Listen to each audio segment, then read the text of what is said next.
మహిమాన్విత క్షేత్రం గానగాపూర్ యాత్ర నవంబర్ 27-28 తేదీల్లో ఆసక్తి కలవారు సంప్రదించాల్సిన నెంబర్లు 9849716528 9391381366.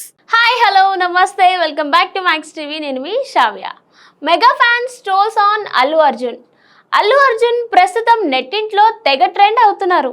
బాలయ్యతో అన్స్టాపబుల్ షోలో పెట్టిన ముచ్చట్లు, చెప్పిన విషయాలు ఇప్పుడు సోషల్ మీడియాలో వైరల్ అవుతున్నాయి. గతంలో ఇంత పెద్ద స్టార్ కానప్పుడు మాట్లాడిన మాటలకి ఇప్పుడు చాలా తేడా ఉందని, మాటలు మార్చేశాడని, అభిప్రాయాలు మారిపోయాయని అంటున్నారు. కాలం అందరినీ మారుస్తుందని చెప్పాల్సిన పని లేదు. ఇక ఇలా మాట మార్చడంతో బన్నీ మీద మెగా ఫ్యాన్స్ ట్రోలింగ్ చేస్తున్నారు. గంగోత్రి టైం నుంచి దాదాపు సరైనోడు వరకు, ఆ తరువాత కొన్ని రోజులు కూడా అల్లు అర్జున్ నోటి నుంచి మెగా ఫ్యాన్స్ చిరంజీవి మాటలు ఎక్కువగా వినిపించేది. తనను తాను మెగా హీరో అని కూడా చెప్పుకునేవాడు. మెగా హీరోలు అంటూనే తన గురించి చెబుతూ మెగా ఫ్యాన్స్ సపోర్ట్ ఇవ్వడం గురించి ఎన్నో వేదికల మీద, ఎన్నో ఈవెంట్లో ఎన్నో సార్లు చెప్పాడు. అయితే బన్నీ ఈ మెగా నామస్మరణను చాలా ఏళ్ల క్రితమే ఆపేశాడు. అసలు మెగా ఫ్యాన్స్ అంటూ ఉన్నారని కూడా గుర్తించడం లేదు. అల్లు ఆర్మీ అంటూ తనకు తానే స్టేజ్ మీద చెప్పుకుంటున్నాడు. బన్నీ ఒకప్పుడు మెగాస్టార్ చిరంజీవి అంటే దేవుడు, దైవం అన్నట్లుగా చెప్పాడు.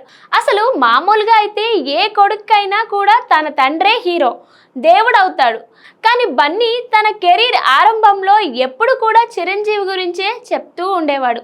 మంచు లక్ష్మి షోలో అల్లు అరవింద్, చిరంజీవి 2 ఆప్షన్స్ ఇస్తే క్షణం కూడా ఆలోచించను, నాకు చిరంజీవి అంటేనే ఇష్టం అని చెబుతాడు.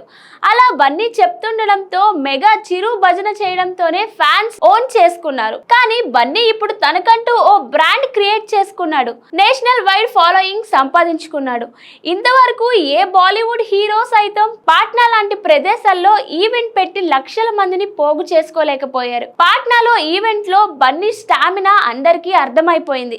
ఈ స్థాయికి వచ్చిన తరువాత కూడా బన్నీ తన రూట్స్ మర్చిపోకుండా మెగా ఫ్యాన్స్ గురించి, చిరంజీవి గురించి ఒకప్పుడు చెప్పినట్లుగానే ఇప్పుడు కూడా చెబితే చాలా మంది మెచ్చేవారు. కానీ బన్నీ ఇప్పుడు పూర్తిగా మెగా ఫ్యాన్స్ ని దూరం పెట్టేశాడు. మెగా ట్యాగ్ ని ఇష్టపడటం లేదు. కేవలం అల్లు బ్రాండ్ ని ముందుకు తీసుకెళ్లడం పైనే దృష్టి పెట్టాడు. బాలయ్య షోలో బన్నీ తన తండ్రి తనకు దైవం అని అన్నాడు. అందులో తప్పు లేదు. ఏ కొడుకైనా అలానే చెప్తాడు. కానీ ఒకప్పుడు అలా చెప్పి ఇప్పుడు ఇలా చెప్తున్నాడు. అప్పుడు చిరంజీవి అవసరం ఉంది, మెగా ఫ్యాన్స్ అండ కావాలి కాబట్టి అలా చెప్పాడు. ఇప్పుడు అవసరం తీరిపోయింది కాబట్టి ఇలా మాట్లాడుతున్నాడు అంటూ మెగా ఫ్యాన్స్ ట్రోలింగ్ చేస్తున్నారు. మనం ఎంత ఎత్తుకు ఎదిగినా కూడా వచ్చిన దారి, సహాయం చేసిన వాళ్ళు, అండగా ఉన్న వాళ్ళని మర్చిపోకూడదు. నాకు ఈ బాట వేసింది చిరంజీవి, అండగా నిలిచింది మెగా ఫ్యాన్స్ అంటూ ఓ ఈవెంట్ లో బన్నీ ఎమోషనల్ గా స్పీచ్లు ఇచ్చాడు. కానీ ఇంత స్టార్డమ్ వచ్చి సక్సెస్ అయ్యాక మాత్రం ఆ మాటలన్నీ మర్చిపోతాడని నెట్టింట్లో మెగా ఫ్యాన్స్ మండిపడుతున్నారు. ఎవరికైనా తండ్రే ప్రథమ స్థానం. అక్కడ అడిగిన ప్రశ్న వేరు, ఇక్కడ అడిగిన ప్రశ్న వేరు. ప్రతిదానికి బన్నీని ఎందుకు ఇలా ట్రోల్ చేస్తారంటూ నెటిజన్లు ట్వీట్లు చేస్తున్నారు. మరికొన్ని అప్డేట్స్ కోసం చూస్తూనే ఉండండి max TV. Please like, share and subscribe. Thank you.